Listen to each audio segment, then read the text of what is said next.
if you pull back a historical chart of valuation, we're just north of the median.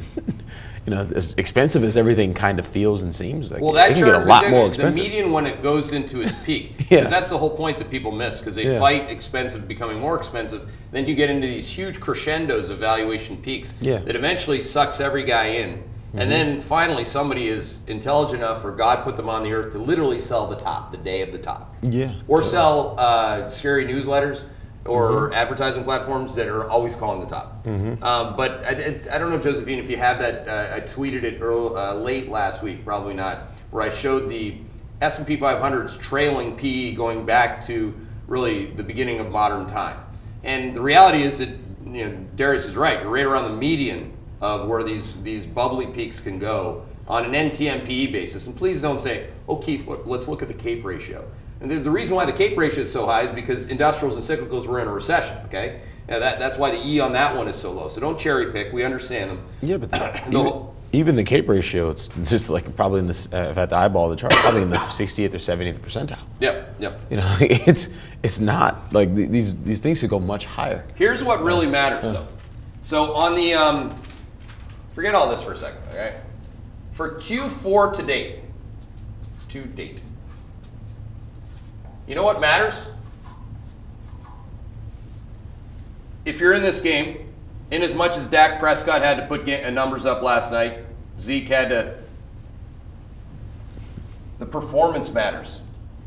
The quarter to date performance of being long the U.S. economy on a pure play, that's called the Russell 2000. For the quarter to date, the Russell is up, inclusive of last week's correction, is plus 9% for the quarter, okay?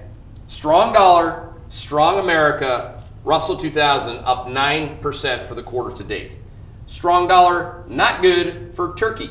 Strong dollar, not good for real estate. Strong dollar, not good for China. Strong dollar, not good for Hong Kong. Strong dollar, not good for emerging markets in the aggregate. Emerging markets in the aggregate, look at the MSCI index. For the quarter to date, can't use the black marker. For the quarter to date, EM is minus, well, you guys could just look at my notebook here. I mean, minus 5.2% for the quarter.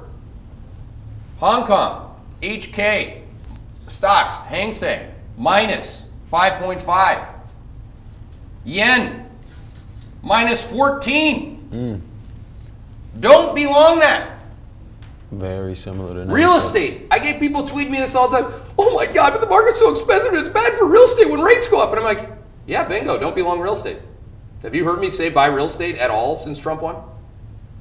Real estate, for example, is down 8% for the quarter to date. If you look at the MSCI All-World Real Estate Index.